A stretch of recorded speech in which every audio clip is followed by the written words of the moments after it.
voy a hablar en primer lugar, voy a hacer un breve resumen de la historia del siglo XII, pero me voy a concentrar en el papel que almorávides y almohades desempeñaron en Al-Ándalus a lo largo de este siglo. Y después voy a hablar del legado de estas dinastías en arquitectura, en la artesanía, algunos aspectos económicos y culturales que afectan a este periodo de tiempo. Comenzando por la introducción histórica, pues bien, el hecho es que en los últimos años del siglo XII el Islam andalusí sufría una profunda crisis. Una crisis que se pone de manifiesto en la pérdida de Toledo en el año 1085 ante Alfonso VI. Y los régulos de Taifa eran incapaces en este momento de hacerle frente, de contener a los cristianos. Entonces pasa a la península para ayudarlos en su lucha contra ellos el emir de los musulmanes, Yusuf ben Tasufín. Pero la cuestión era, bueno, ¿y quién llama a los almorávides? Pues parece que la iniciativa de acudir en auxilio de los almorávides corresponde al soberano de Sevilla, Al-Mutamid. Pero Al-Mutamid, ¿qué es lo que hace? Pues lo que hace es organizar una embajada para entrevistarse con Yusuf ben Tasufín. Y en esta embajada participan los legados de Granada, de Córdoba, de Badajoz. Y van a Marrakech, se entrevistan con Yusuf y, como resultado de la entrevista, pues se firma un tratado por el que todos iban a combatir a los cristianos y el emir de los almorávides se comprometía a respetar la soberanía de los gobernantes andalusíes. Bien, pues a consecuencia de este tratado tiene lugar la primera de las venidas de Yusuf ben Tasufín a la península ibérica. En el 1086 desembarcan los almorávides en Algeciras y se reúnen con los soberanos de Granada, de Málaga, de Sevilla, en los dominios del soberano de Badajoz. Y allí tiene lugar la batalla de Sagrajas, en la que vencen a Alfonso VI. 2 años después se produce la segunda venida de Tasufín a la península y en este momento el objetivo era recuperar la fortaleza de Aledo, que estaba en manos de los cristianos y que suponía un peligro real para los musulmanes de la zona. Pero la toma de Aledo fracasa y el fracaso de esta toma se pone de manifiesto las desavenencias que había entre los distintos reyes de Taifa. Tras 4 meses de infructuoso asedio, Tasufín se vuelve a sus dominios del norte de África. Y en 1090 vuelve a la península por tercera vez. Y aquí he subrayado esta fecha, porque es realmente importante. Ahora ya no hay ninguna solicitud previa de ayuda por parte de los soberanos andalusíes, sino que Tasufín decide que va a volver a la península y que va a acabar con las taifas, para lo cual solicita de los alfaquíes maliquíes la correspondiente fetua o dictamen legal que lo legitima para hacerlo. ¿Y qué ocurre entonces en el 1090? No sin discusiones y sin luchas en Al-Ándalus, pero sin haber llegado a recuperar por completo la perdida unidad política de Al-Ándalus, el gobierno de este territorio pasa a estar a manos de estos gobernantes magrebíes, cuyo centro de poder siempre radicó fuera de la península. En el 1097 viene nuevamente Tasufín a la península y esta campaña militar culmina con la victoria de Consuegra nuevamente frente a Alfonso VI. Y luego, ya poco antes de su muerte, en el 1103, vuelve nuevamente, por última vez. Ahora ya no viene a participar de ninguna lucha, sino que viene a inspeccionar sus nuevos territorios y a obtener en ellos el reconocimiento de su hijo Alí como heredero y sucesor. Alí había sido ya reconocido en el Magreb, en Marrakech, durante el año anterior como sucesor de Yusuf ben Tasufín. Y en la península, la ceremonia de reconocimiento pues, tiene lugar en Córdoba y a ella asisten representantes de todo Al-Ándalus, incluido el hijo del rey Udí de Zaragoza, que era el único territorio en Al-Ándalus, Andalusí, que en este momento quedaba fuera del poder de los musulmanes. El periodo o la etapa de máximo esplendor del imperio almorávide corresponde al primer cuarto del siglo XII, coincidiendo con el reinado de Alí ben Yusuf ben Tasufín. Este fue un emir que pasó largas temporadas en Al-Ándalus y en cuya corte dominaban los andalusíes. Sus máximos éxitos en la península fueron la victoria de Uclés, nuevamente ante Fernando VI, o las tropas de Alfonso VI, en la cual, además, como recoge esta vidriera, muere el que había sido nombrado o designado por Alfonso VI como su sucesor, Sancho Alfonso. Después, en el 1110, por fin tiene lugar la incorporación de la taifa de Zaragoza al imperio almorávide y 5 años después se pasan a detentar el control directo sobre las Islas Baleares. La incorporación de la taifa de Zaragoza y el control directo sobre las Islas Baleares tiene un significado especial porque ese momento corresponde al de máxima expansión territorial del imperio almorávide. Ahí están gobernando a uno y otro lado del estrecho, desde el Valle del Ebro hasta el Níger. Y Alí, animado por estas victorias militares, pues decide volver en el 1117 nuevamente a la península, con el objetivo de encabezar la yihad, la guerra santa contra los cristianos. Pero esta campaña militar ya no es tan exitosa. En ella consiguen recuperar Coimbra, pero tienen que abandonar la ciudad al poco tiempo. Y esto ya marca el principio del debilitamiento del periodo del imperio almorávide, aunque en realidad el primer descalabro importante que sufren los almorávides en la península es la pérdida de Zaragoza en el año 1118.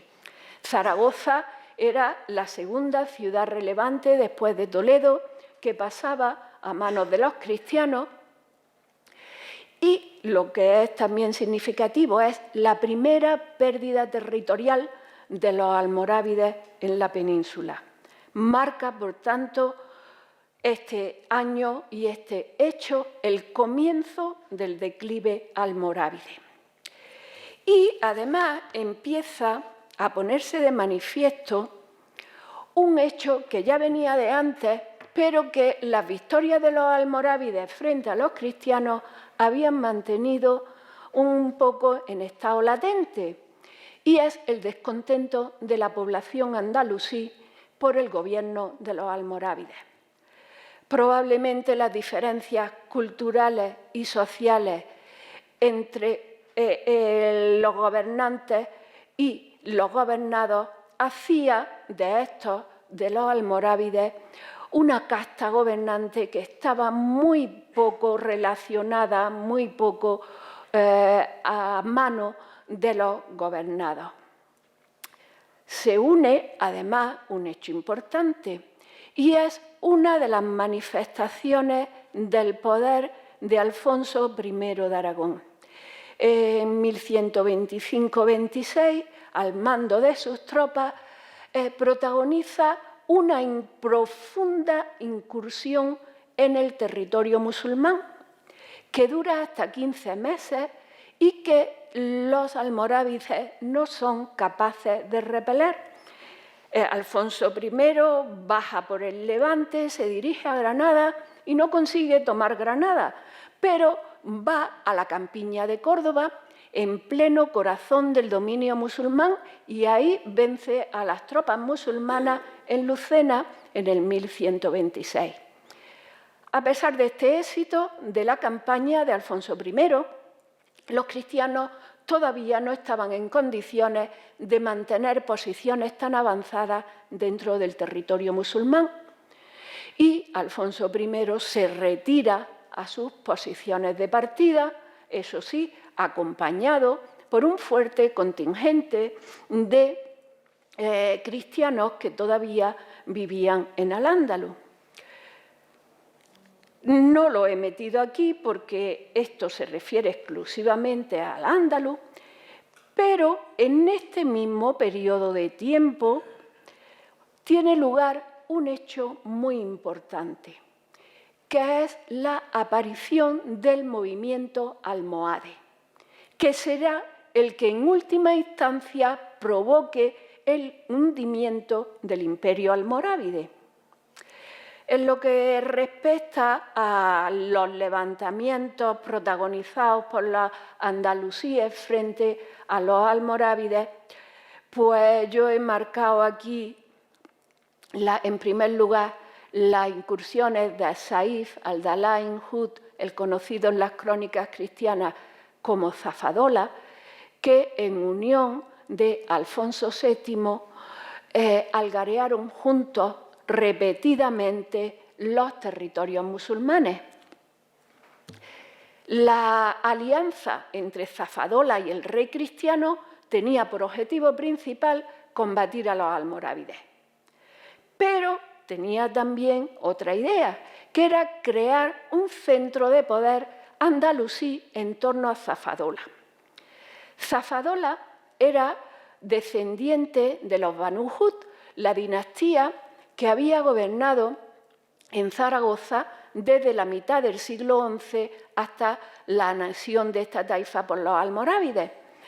Y Zafadola, acudiendo a su legitimidad dinástica y con el claro apoyo de los cristianos, llegó a ser reconocido como emir en distintos puntos de Al-Ándalus.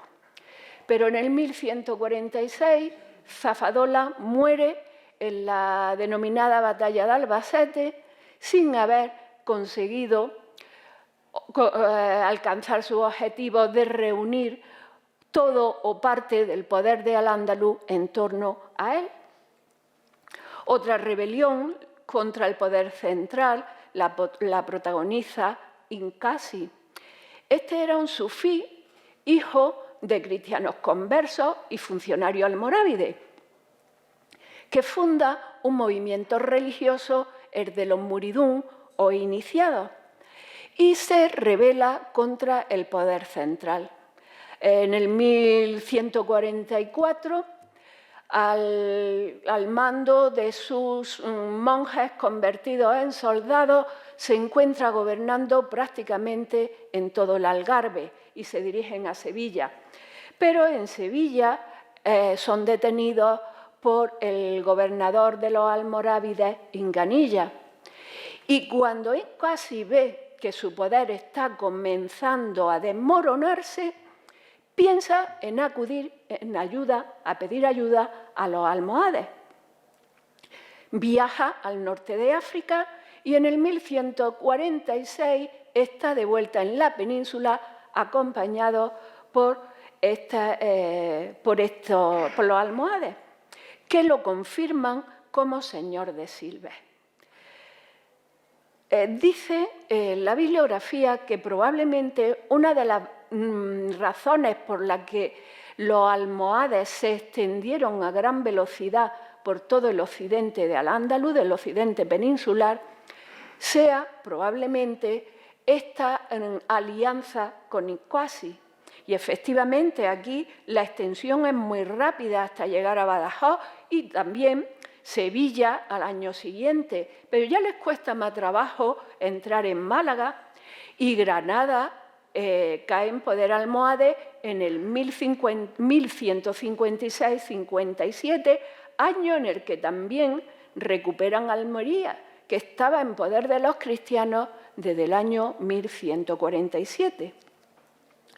Pues bien, aunque fueron varios los régulos de las llamadas segundas taifas que, como Iquasi, pues reconocieron, apoyaron e incluso solicitaron la ayuda de los almohades, hubo otros señores andalusíes que se opusieron completamente al gobierno almohade. Y entre todos estos señores andalusíes, pues destaca por su extensa, prolongada y poderosa oposición a los almohades, Ibn Mardani, el conocido en las crónicas cristianas como el Rey Lobo. Régulo de Valencia desde 1147, en unión de su suegro Inhamú, habían gobernado en el Levante y Murcia y luego se apoderaron, aunque fuera temporalmente, de plazas como Jaén, Écija, Carmona e incluso Écija y Carmona. Incluso Granada, aunque Granada es recuperada rápidamente por los almohades.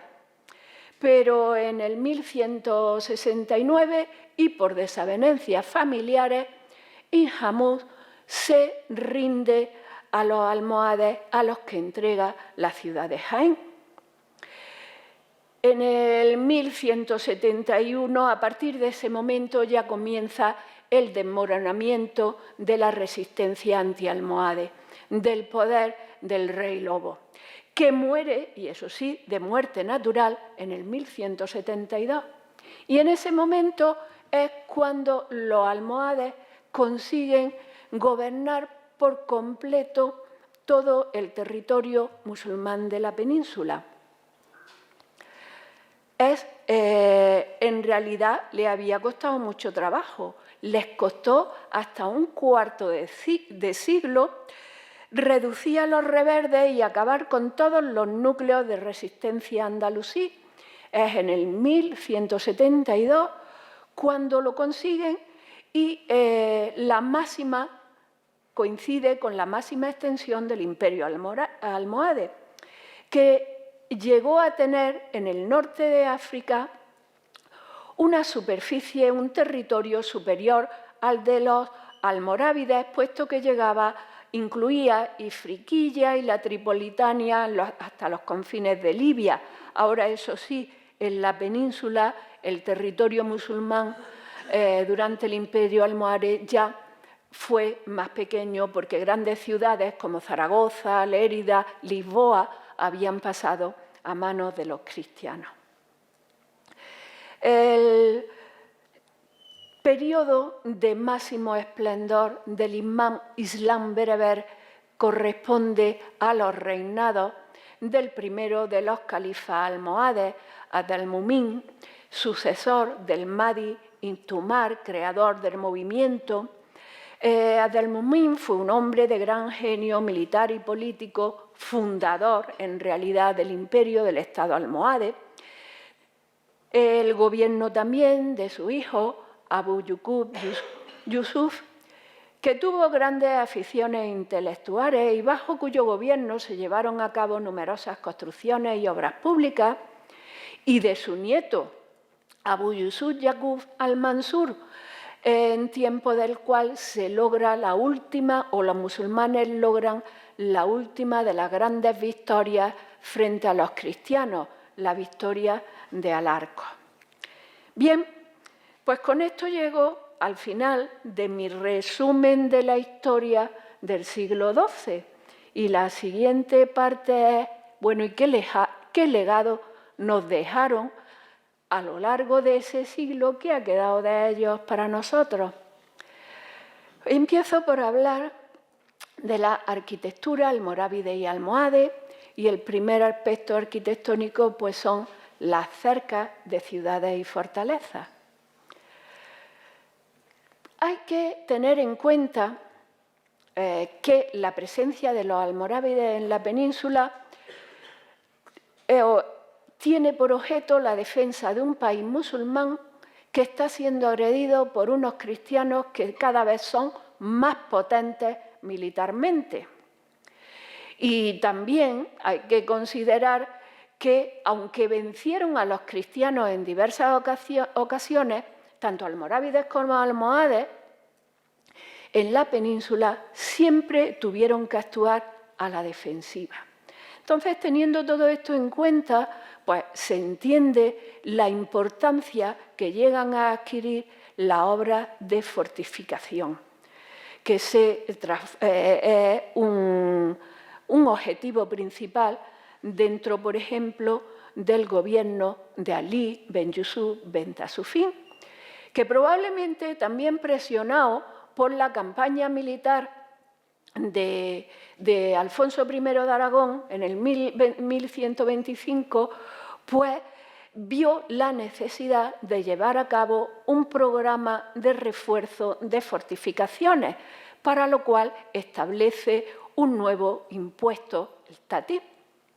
Bien, pues vamos a ir hablando en primer lugar de las fortificaciones almorávides. Y quizá Niebla es la ciudad andalusí que conserva en mejores condiciones la muralla, la cerca almorávide. Las características de esta cerca pues, son extensibles a otras cercas que se atribuye a haber sido construidas por los almorávides. La cerca de Niebla se recoge que se construye en el 1130. El material de construcción es las tapias de argamasa, esta mezcla de cal, arena y agua. Y como característica de la cerca, torreones cuadrangulares o rectangulares que son poco salientes del paño general de la muralla. Pero si hay un hecho característico y que dice su presencia me indica que esta cerca es almorávide, es el empleo generalizado por los almorávides de las entradas en recodo. No inventaron los almorávides las entradas en recodo, pero generalizaron su uso en todas las cercas construidas. En la cerca de Niebla hay un gran número de torreones, creo que se conserva hasta 40 de estas torres. Bueno, pues en 5 de ellas se habilitan entradas a la ciudad y todas son como las que aparecen en la imagen, que es la Puerta del Buey, entrada en recodo.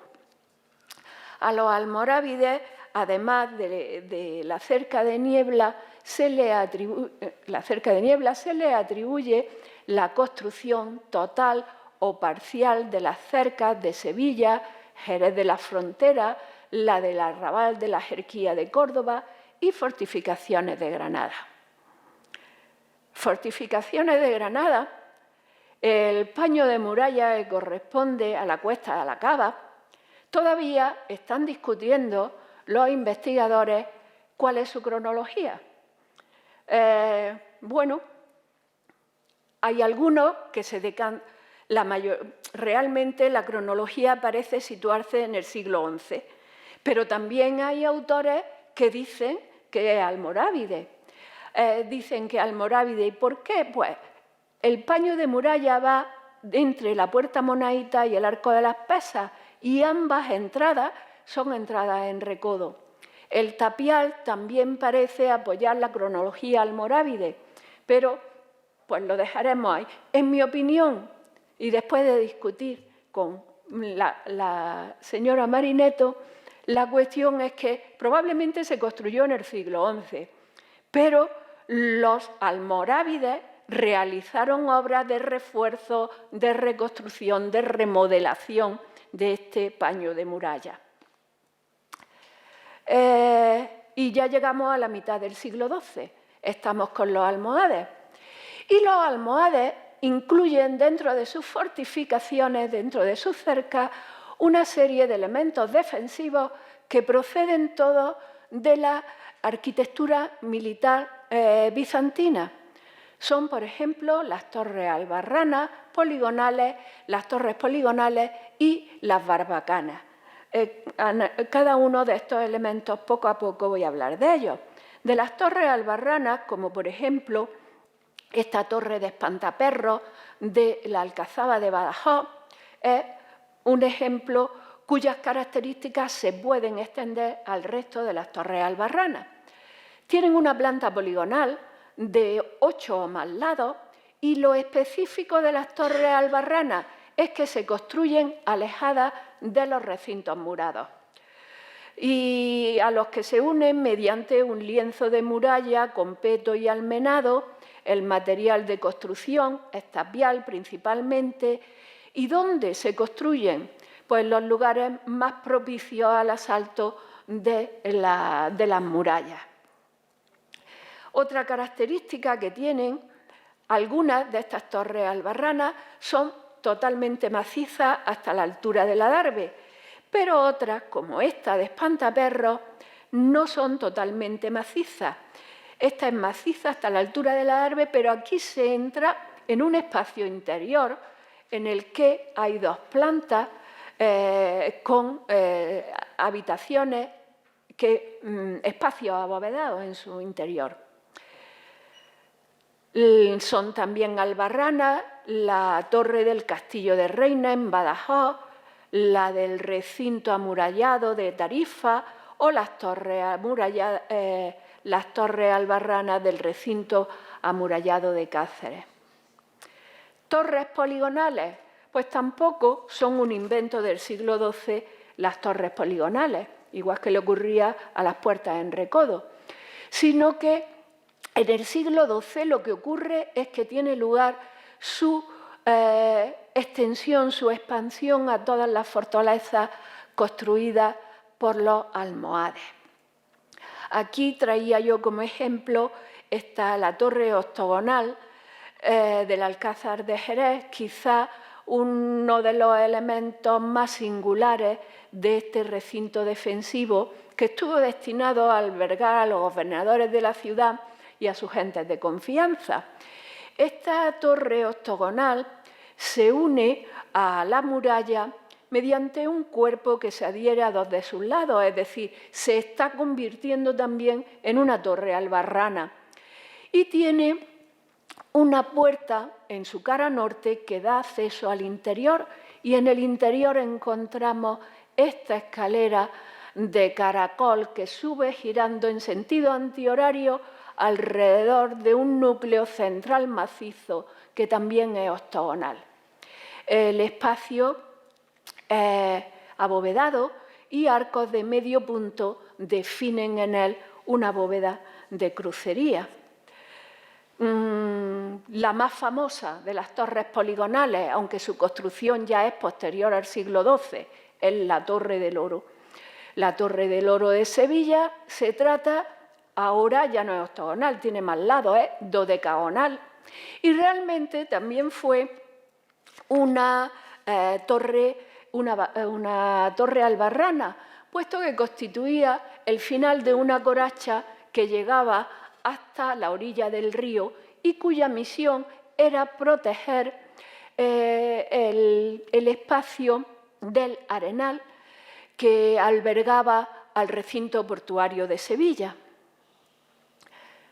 Finalmente, el último elemento de defensa militar incorporado en el periodo almohade son las barbacanas o antemuros.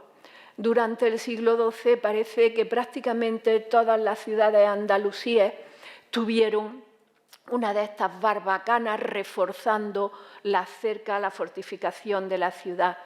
Se conserva parcialmente la de Sevilla, en la zona entre la Puerta de la Macarena y la Puerta de Córdoba. Otra tipología arquitectónica, construcciones religiosas, mezquitas y alminares. Características particulares de las mezquitas del siglo XII que contrastan con las anteriores. Pues como material de construcción el uso generalizado del ladrillo de arcilla, que responde a una influencia oriental en la arquitectura. Y también en estas mezquitas se sustituyen las columnas de piedra o mármol de separación de las naves a veo de cubierta por pilares de ladrillo. Se usan además arcos de múltiples formas, de herradura apuntados, túmidos, entrecruzados, festoneados, polilobulados, mixtilíneos, en la construcción de estas mezquitas. Bien, pues, ¿qué nos quedan de las mezquitas almorávides? Y nos venimos entonces a Granada, porque Granada es la primera ciudad importante en la que entran los almorávides y gobernaron Granada desde el año 1090 hasta incluso después de que los almohades hubieran entrado en Marrakech, que era la capital de su imperio. Es decir, hasta después de la caída del imperio estuvieron en Granada. Fue su último reducto en la península. ¿Y qué nos queda? Pues en la literatura se recoge que el caid de Granada ordenó reformar la mezquita Al-Hama, a la que le añadió un hermoso techo de madera y, según la descripción que hace Ibn al-Jatib, cambió los pilares de sus arcos por columnas de mármol, trajo capiteles y cimacios de Córdoba y también soló su patio de piedra rocosa. Pero nada de esto ha quedado para nosotros. Todo ha desaparecido. En realidad, el inventario de mezquitas almorávides en la península es nulo. En el Magreb quedan más o menos reformadas al cabo de tiempo la mezquita mayor de Tremecén, la de Argel y la Carabillín de Fez. Las mezquitas almohades, pues también tenemos que irnos al Magreb para encontrar mezquitas que nos permitan definir las características generales que tuvieron. Tenemos aquí la mezquita de Tismal y la Kutubiyya de Marrakech. En la mezquita de Tismal podemos ver cómo está construida fundamentalmente con ladrillo de arcilla. Se usan los pilares, como hemos dicho antes. Las columnas quedan restringida su uso a la zona, a la entrada del mihrab. Y tienen en su planta una particularidad, es que la nave axial es perpendicular a la nave paralela al muro de la quibla, lo que le da una forma de T muy específica de las mezquitas almohades. También vemos aquí, pues, los arcos de herradura apuntados, los polilobulados, festoneados, multitud de tipos de arcos utilizados en estas mezquitas. Y en la Kutubiyya de Marrakech, uso de cúpula, generalización del mozárabe, cúpulas de mozárabe o arcos cruzados. Una cosa también muy específica de las mezquitas almohades es que se decora profusamente la zona próxima al mihrab, y dentro del mihrab también se decoran las puertas principales y los alminares, pero el resto del edificio queda prácticamente sin ningún tipo de decoración. Mezquitas almohades, aquí sí tenemos alguna muestra en la península de arquitectura religiosa, y la primera es este mihrab de la Mezquita Mayor de Almería, hoy Iglesia de San Juan Evangelista. El mihrab se abre junto al muro de la quibla, que es lo único que queda de esta mezquita mayor de Almería. Tiene una planta cuadrada, pero la labra de chaflanes a media altura da lugar a la aparición de una serie de paneles de paños que originalmente estuvieron decorados con arcos ciegos. Y estos paneles laterales originan una planta octogonal que se cubre con una pequeña cupulilla de gallones. Otra muestra de arquitectura religiosa es muy especial, a mí me llamó mucho la atención, y es la mezquita del Alcázar de Jerez de la Frontera.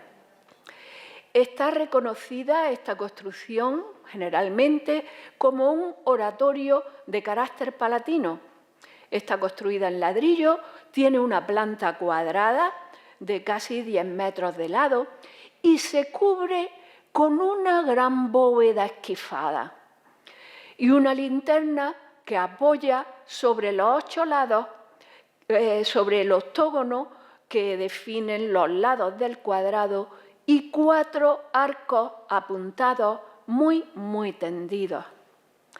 El mihrab, esta sería la entrada del mihrab, tiene planta cuadrada y se cubre también con una cupulilla que está construida también con ladrillos. Y luego tenemos los grandes alminares almohades, que son el de la Cutubilla de Marrakech, el de la Giralda de Sevilla, que en realidad es lo único que queda de la mezquita mayor de Sevilla. Sevilla fue la capital de los almohades en la península. Y luego está el alminar de la inconclusa mezquita de Hassan en Rabat. Todos ellos, como vemos, tienen planta cuadrada y otras características comunes arquitectónicas.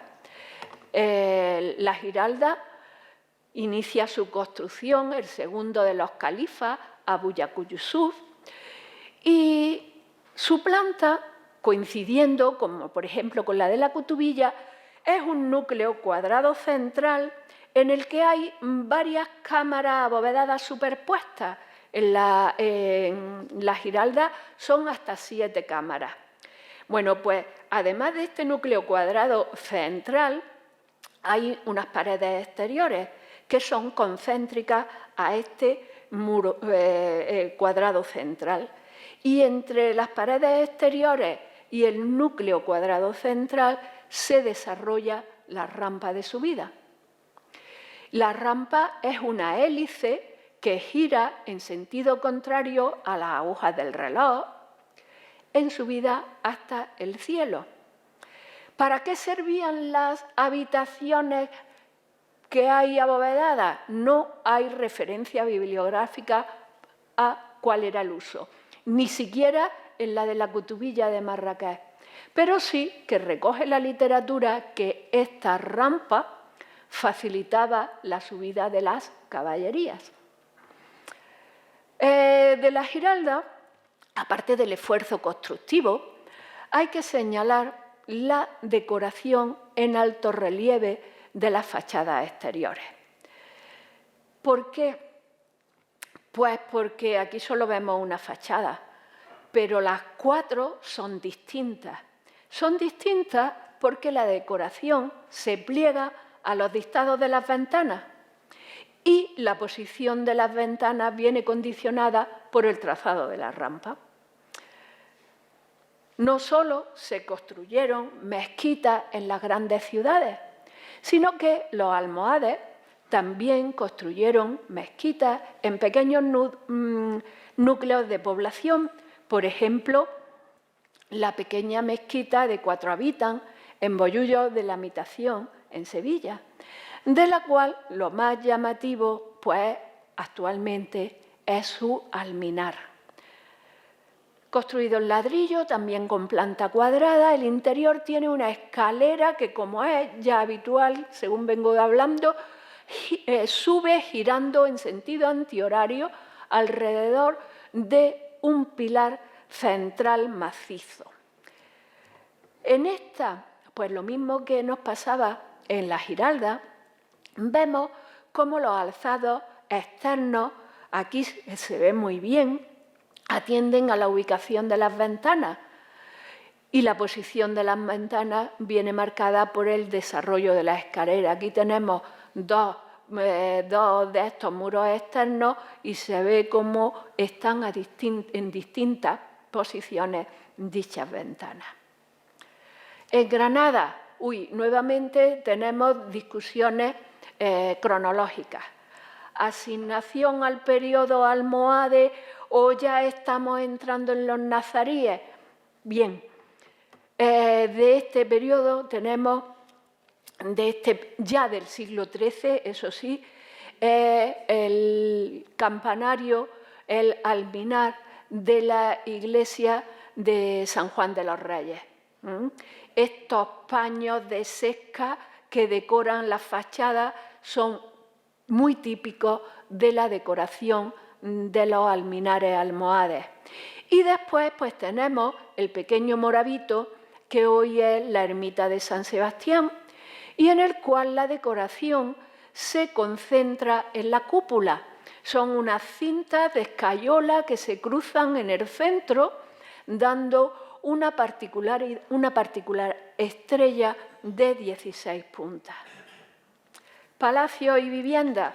Pues también teníamos que empezar por Granada, porque Granada fue la capital y se encuentra en la literatura que efectivamente, como capital del Imperio almorávide, pues tuvo un potente desarrollo, aumentó su población, se crearon nuevos arrabales, pero no hay restos de arquitectura residencial específicamente almorávide en Granada. Apenas estos fragmentos de yesería encontrados en el Carmen del Mauror y que se encuentran expuestos en el Museo de la Alhambra. En Córdoba, la cerca de la Jerquía, en el 1125, permitió englobar dentro del recinto fortificado unas grandes extensiones de terreno en las cuales las almunias del siglo X se transformaron en residencias para gente de alto poder adquisitivo, lo cual viene poniendo de manifiesto las excavaciones arqueológicas que se están realizando. Y se dice, o encuentra recogido, que el gobernador de la ciudad, en el año entre el 1131 y 1138, mandó reparar la noria. Probablemente esta noria fuera la que se conoce con el nombre de la albolafia y que siguió prestando servicio a lo largo de todo el periodo almohade. De las viviendas más humildes de la primera mitad del siglo XII, nuevamente insisto que las cronologías suelen estar muy discutidas.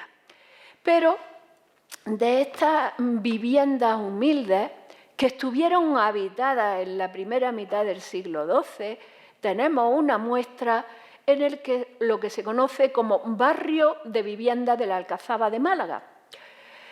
Es un conjunto de viviendas modestas, probablemente estuvieron habitadas por los soldados o por la gente del servicio del palacio próximo. ¿Y qué tienen de particular? Pues algo muy singular en la primera mitad del siglo XII, y es que todas estaban provistas de letrinas, sumideros y un sistema de atarjea o desagües para el alejamiento de la agua sucia del recinto residencial. En algunas de estas viviendas también hay indicios de la existencia de segundas plantas, de plantas superiores. Arquitectura residencial en el periodo almohade, pues tenemos que irnos a Sevilla, porque Sevilla fue la capital del Imperio almohade en Al-Ándalus. Tampoco hay muchos restos, pero sí suficientes para indicarnos cómo son creaciones de este momento estos patios con pórticos patios más o menos rectangulares, con pórticos en uno o dos de sus lados, albercas en el centro y luego zonas ajardinadas separadas por andenes a distinta altura. Un ejemplo es este cuarto del yeso. En realidad lo que queda, lo que mejor se conserva es el pórtico meridional, en el que vemos este gran arco central que se rodea por paños de sesca calada, que apoya sobre las columnas que definen los triples vanos a cada uno de sus lados. El patio del cuarto del yeso tiene una particularidad, y es que por regla general estos pórticos ocupan los lados pequeños de los patios. Pues bien, en el cuarto del yeso, como se ve en esta recreación obtenida de la página web Ataral y de Antonio Almagro y sus colaboradores, los pórticos están en los lados más largos, los pórticos y las habitaciones, las salas contiguas a ellos, en los lados más largos del patio. Probablemente es una adaptación del diseño de la residencia al espacio que tenía disponible dentro de los alcázares sevillanos, en los cuales también está el cuarto del crucero. En realidad, lo que es puramente almohade del cuarto del crucero se encuentra en los subterráneos del patio actual. Esta también es una recreación en la que se marca la originalidad de esta residencia con dos plantas. La extensión de la residencia y la originalidad de su diseño hace pensar a los investigadores que pudiera ser la residencia de los gobernantes almohades cuando vinieran a la península. Además de estas albercas que construían para refrescar los patios, construyeron los almohades grandes albercones, como este de la Bujaira de Sevilla.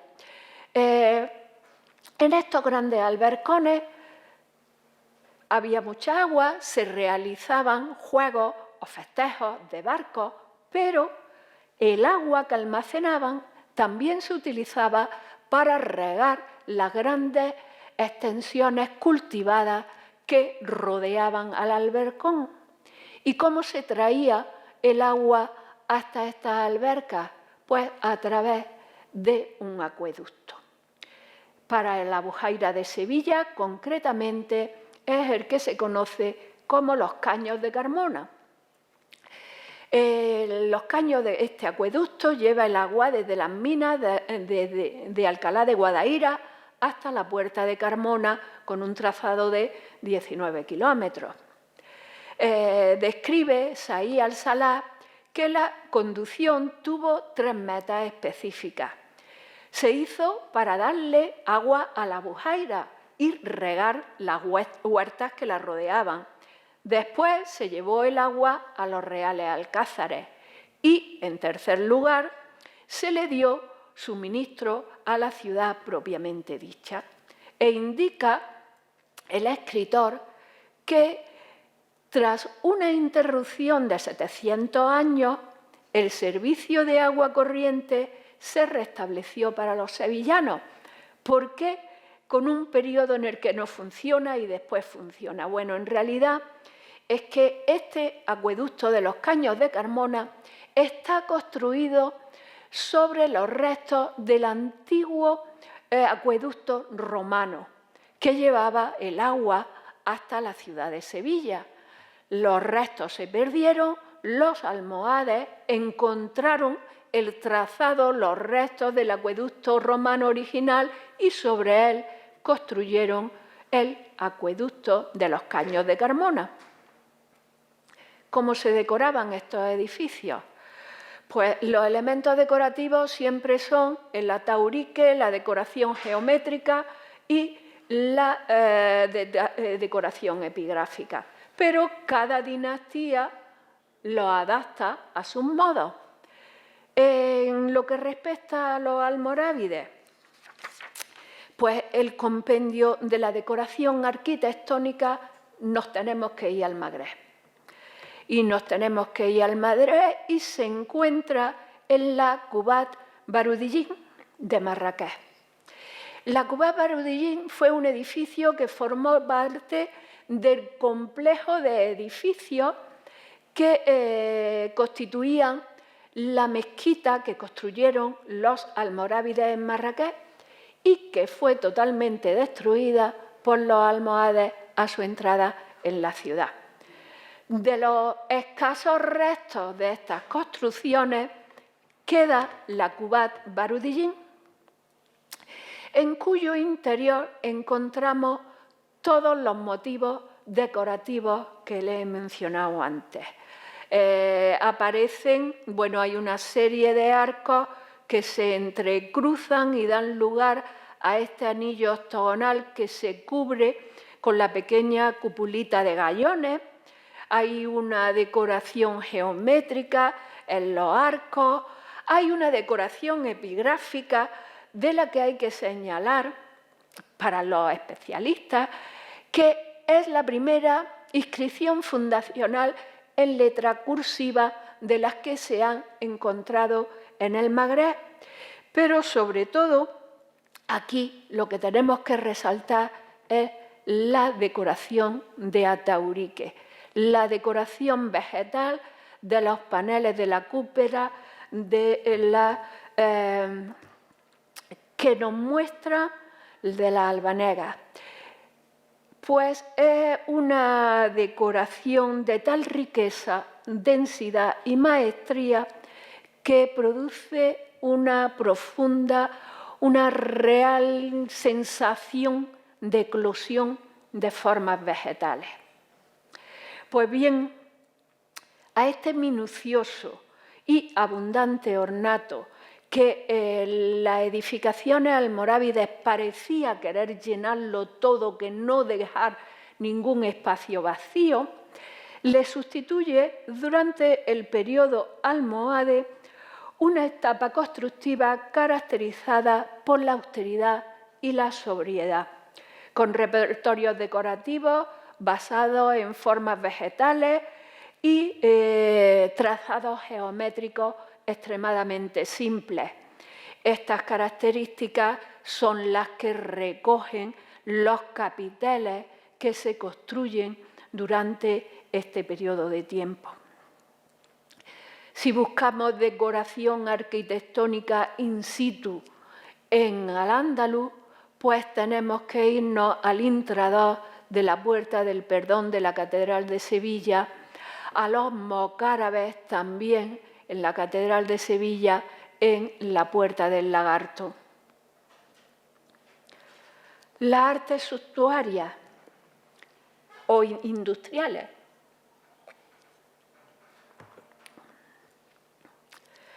Pues para empezar hay que indicar que nuevamente tenemos un campo en el que es difícil decir esto lo hicieron en el periodo almorávide, esto se hizo en el periodo almohade. ¿Por qué? Un poco la razón está aquí. Los cambios dinásticos, las transformaciones políticas y religiosas apenas influyeron en las industrias del Islam occidental. Los artesanos en el Al-Ándalus, en el Magreb, siguieron trabajando en sus talleres con las técnicas tradicionales, con las formas tradicionales, modificadas exclusivamente por las novedades que le llegaban de Oriente y por el lógico paso del tiempo.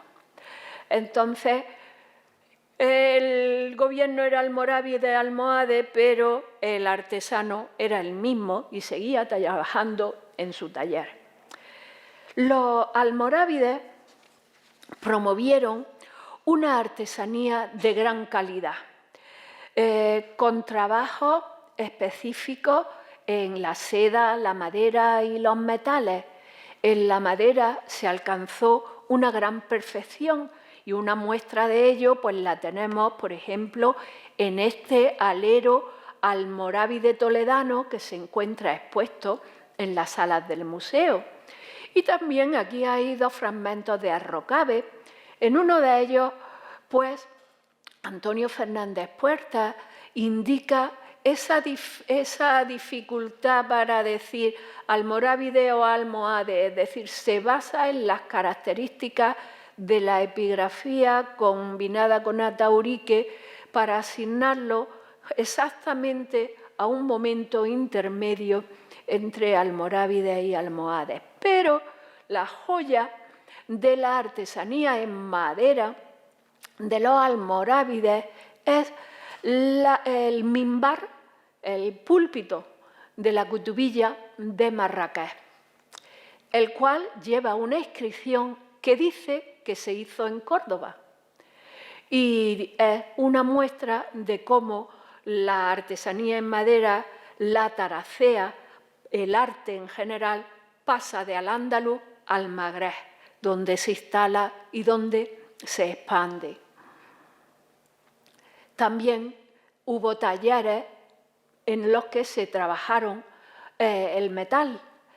Y los almorávides lo que hicieron, es decir, en estos talleres, esta artesanía, estas industrias, tenían por objetivo una comercialización y de amplio radio. Por ejemplo, el ejemplo más significativo es este incensario almorávide. Lo tenemos expuesto en el museo.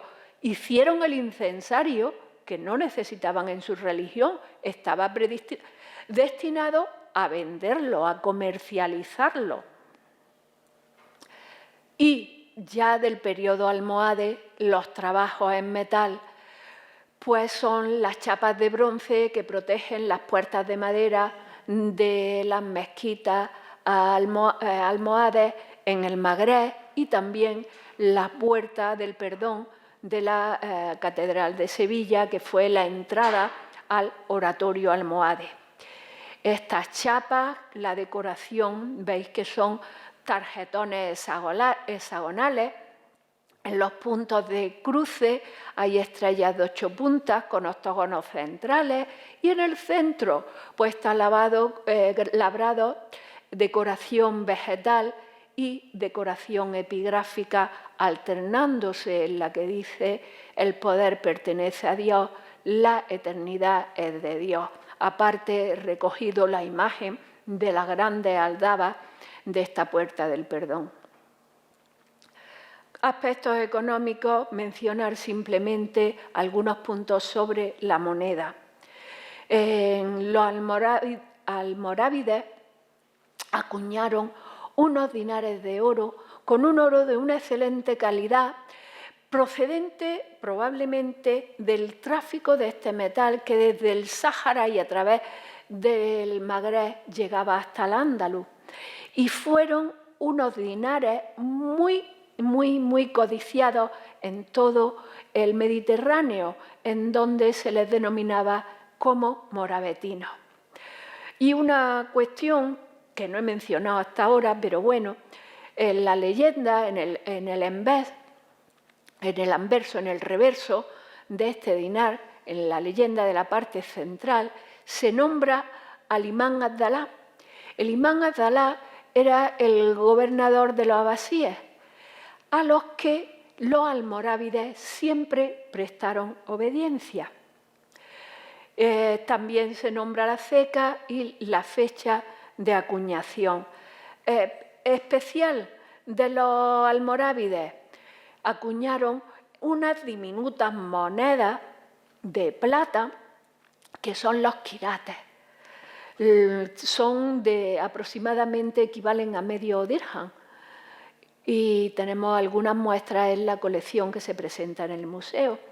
Y ya cuando llegamos a los almohades, pues el afán reformador de los almohades llegó hasta la moneda, introduciendo nuevas formas, leyendas y metrologías. La nueva forma que introducen los almohades es la forma cuadrada. Y es tan específica de ellos que sirvió para identificar a sus partidarios y fue totalmente rechazada por sus adversarios. Pero quizá de esta forma lo que haya que plantearse un poco es ¿y por qué eligen la forma cuadrada? Múltiples explicaciones. Yo he elegido aquí una hipótesis publicada por un investigador, Fontaine Ballesta, que me parece un poquito más científica, pero vaya. Los ponderales, es decir, los patrones en peso de la moneda, durante la Edad Media, durante mucho tiempo, tuvieron formas cuadradas. Entonces, este autor, la hipótesis que hace es: los almohades eligen la forma cuadrada porque coincide con la forma del ponderal del patrón en peso. ¿Y por qué la eligen? Pues ateniéndose al Corán. Dice que la veracidad en peso es una de las normas del dogma islámico. Entonces, elegir para la moneda la misma forma que tenía el patrón en peso parece querer reafirmar la aceptación y el cumplimiento al 100% del dogma coránico. Es una explicación. La forma cuadrada también aparece en los dinares. Aunque estos son circulares, en el centro siempre se encuentra la forma cuadrada. Y lo que aquí encontramos, bueno, pues es que en principio, en los primeros tiempos, en la época hasta del segundo califa, se hicieron unos dinares que tenían un contenido en oro muy bajo, probablemente porque no había más. Era la moneda almohade, nunca lleva grabado el valor de la moneda. Entonces son dinares con 2,3 gramos. Puede que no hubiera más disposición de ese metal en este momento. Posteriormente, el tercero de los califas, Yaqub al-Mansur, lleva a cabo una reforma numismática y comienzan a hacerse dinares que ya tienen el doble del contenido en oro, 4,66 gramos. Y afirma este investigador, Fontaine, que lo hacían coincidir con la cantidad de oro que tuvieron los dinares que se acuñaban en la Meca en tiempos del profeta. Aspectos culturales que no he tocado hasta ahora hacen referencia a resaltar que tanto los almorávides como los almohades apreciaron el saber de los hombres de ciencia andalusíes, los ulemas o sabios, que tenían una gran preparación y conocimientos académicos y fueron nombrados para cargos importantes de la administración y el gobierno, no solo en Al-Ándalus, sino también en el Magreb. Y también, pues, sobre todo en el periodo almohade, se potenciaron distintas ramas del conocimiento y la cultura, de forma que algunas de las ciudades magrebíes de los almohades se convirtieron en auténticos focos de saber y de cultura, y en esos focos de saber y cultura brillaron andalusíes como, por ejemplo, Tufail, filósofo, médico, astrónomo, matemático y literato, que fue nombrado médico y visir en la corte de Abu Yaqub Yusuf y que fue el introductor de Averroes también en esta corte, filósofo, teólogo, jurista, también médico y el mejor conocedor medieval de Averroes, cuyos escritos tuvieron una enorme proyección e influencia en toda la filosofía posterior europea. Y finalmente Ibn Arabi, que este fue místico, teólogo, filósofo, un escritor muy prolífico y viajero incansable por ciudades de todo Al-Ándalus, del Magreb, del Oriente. Prácticamente, con esto voy a terminar mi charla. Aquí está recogida la bibliografía y las páginas web que he utilizado para la construcción de la misma y obtener las imágenes. Y, bueno, esta imagen la he descargado de la página Ataral, Atlas de Arquitectura Almohade, y nos presenta el estado en el que ha quedado la mezquita de Tismal después del terremoto del pasado mes de septiembre. Realmente esto es todo. Muchas gracias por su atención.